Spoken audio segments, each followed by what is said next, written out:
Dengan penuh rasa hormat Ibu, saya Niru Anita Siburian dengan NIM A1C423-104, Prodi Pendidikan Biologi, kelas reguler A001. Dalam memenuhi ujian tengah semester mata kuliah filsafat pendidikan tahun ajaran 2023-2024 semester 1, saya akan menjelaskan tentang implikasi aliran filsafat pendidikan. Di sini saya akan menjelaskan apa itu implikasi filsafat pendidikan, lalu macam-macam aliran filsafat dan contoh dari aliran tersebut. Sebelum saya menjelaskan implikasi filsafat pendidikan, saya terlebih dahulu memberi penjelasan tentang filsafat.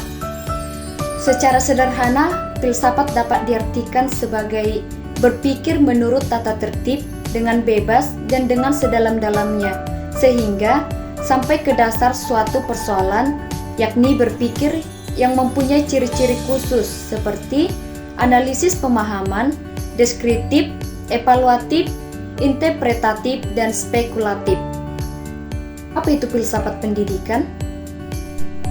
Filsafat pendidikan adalah aktivitas pemikiran teratur yang menjadikan filsafat sebagai medianya untuk menyusun proses pendidikan, menyelaraskan, mengharmoniskan, dan menerangkan nilai-nilai dan tujuan yang ingin dicapai.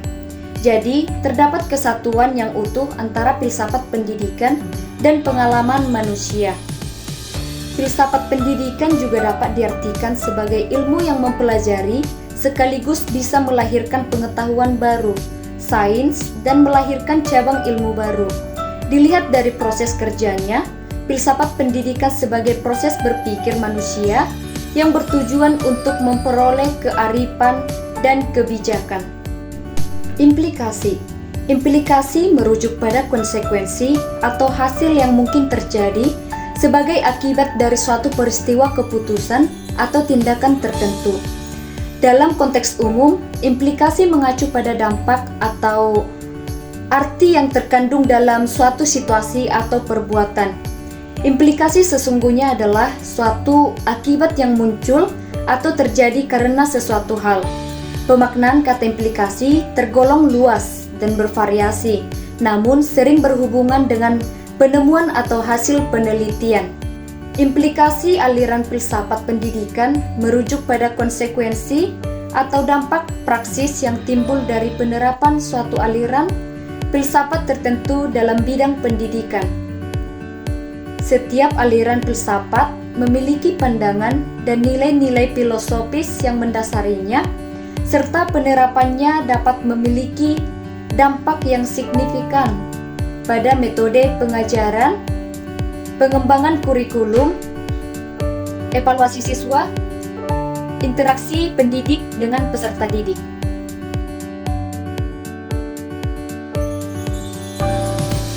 Selanjutnya, macam-macam aliran filsafat pendidikan. Macam-macam aliran filsafat pendidikan itu banyak. Namun, dalam video ini saya hanya menyebutkan 5 macam aliran filsafat pendidikan, yaitu yang pertama, aliran esensialisme, kedua, aliran pragmatisme, ketiga, aliran materialisme, keempat, aliran realisme, yang kelima, aliran progresivisme. Yang pertama, aliran esensialisme.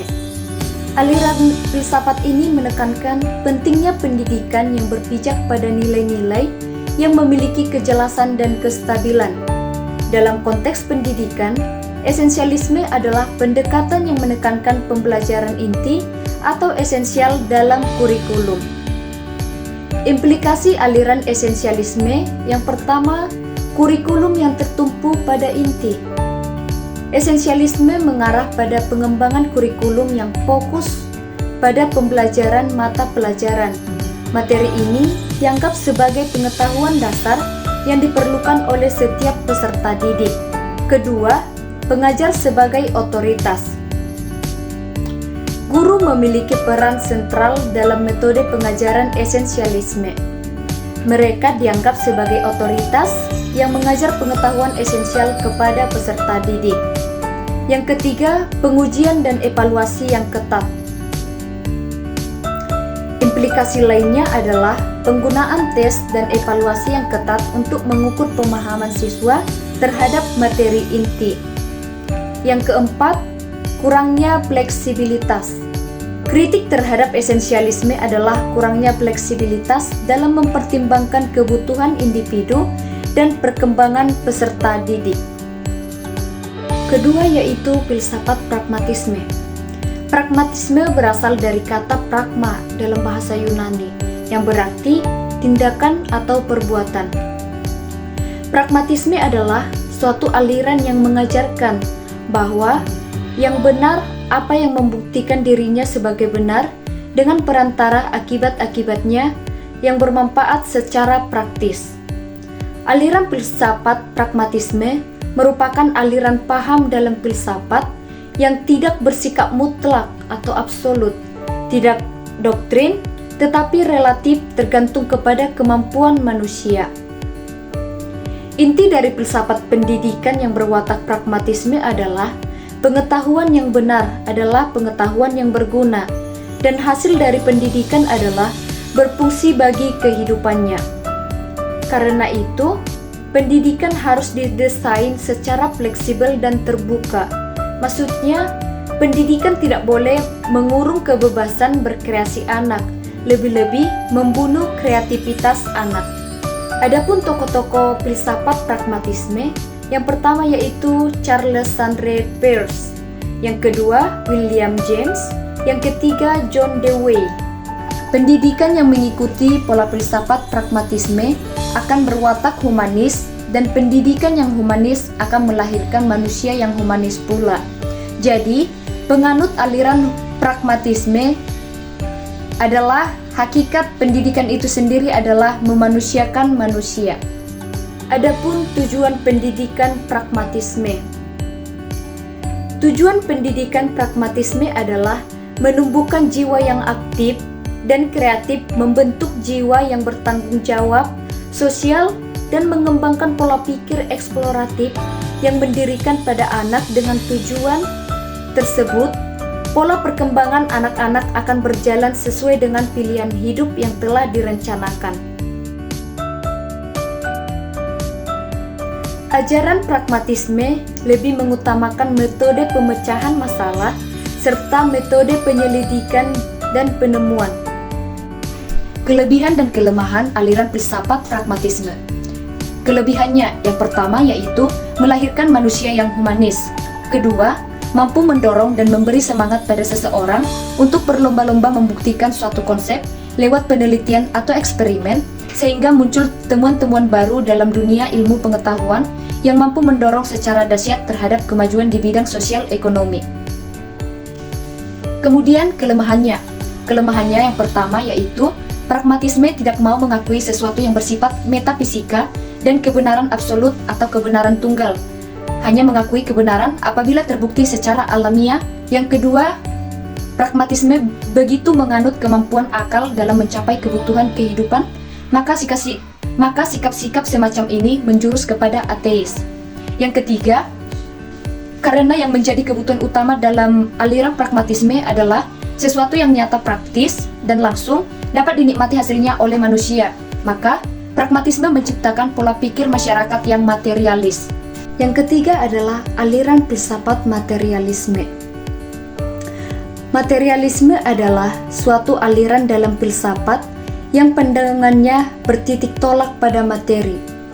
Materialisme memandang bahwa benda itu primer, sedangkan ide ditempatkan di sekundernya. Artinya, materi dapat terlebih dahulu, baru ada ide. Materialisme mengakui bahwa materi menentukan ide, bukan ide menentukan materi. Tokoh-tokoh filsafat materialisme yang pertama yaitu Ludwig Feuerbach, yang kedua Thomas Hobbes, yang ketiga Auguste Comte.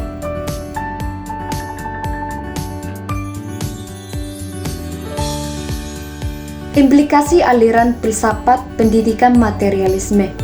Menurut pendapat Power pada tahun 1982, implikasi aliran filsafat pendidikan materialisme yaitu yang pertama, Manusia yang baik dan efisien dihasilkan oleh proses pendidikan secara ilmiah dan seksama.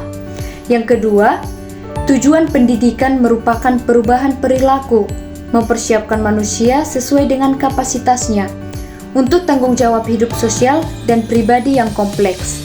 Yang ketiga, isi kurikulum pendidikan yang mencakup pengetahuan yang dapat dipercaya dan diorganisasi, selalu berhubungan dengan sasaran perilaku.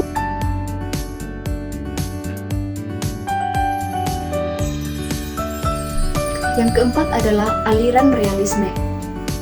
Istilah realisme berasal dari bahasa Latin, yaitu realis, yang berarti sungguh-sungguh, nyata, dan benar. Realisme adalah aliran filsafat yang menganggap bahwa terdapat satu dunia eksternal nyata yang dapat dikenali. Karena itu, realisme berpandangan bahwa objek persepsi indrawi dan pengertian sungguh-sungguh ada.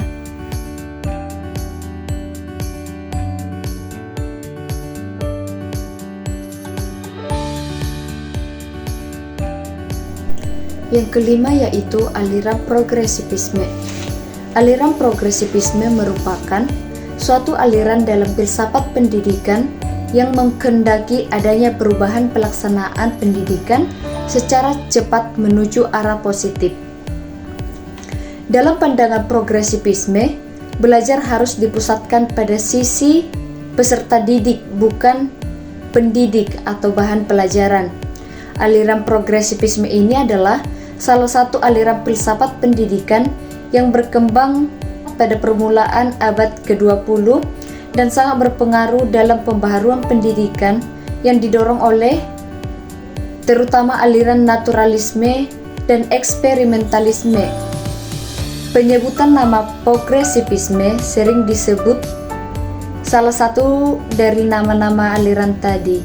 Progresivisme dalam pandangannya selalu berhubungan dengan pengertian the liberal road to cultural, yakni liberal dimaksudkan sebagai fleksibel, artinya lentur dan tidak kaku, toleran dan bersifat terbuka, serta ingin mengetahui dan menyelidiki demi pengembangan pengalaman. Progresivisme disebut sebagai naturalisme yang mempunyai pandangan bahwa kenyataan yang sebenarnya adalah alam semesta ini, bukan kenyataan spiritual dan supernatural. Naturalisme dapat menjadi materialisme karena memandang jiwa manusia dapat menurun kedudukannya menjadi dan mempunyai hakikat seperti unsur-unsur materi. Progresivisme identik dengan eksperimentalisme, berarti aliran ini menyadari dan mempraktekkan bahwa eksperimen adalah alat utama untuk menguji kebenaran suatu teori dan suatu ilmu pengetahuan.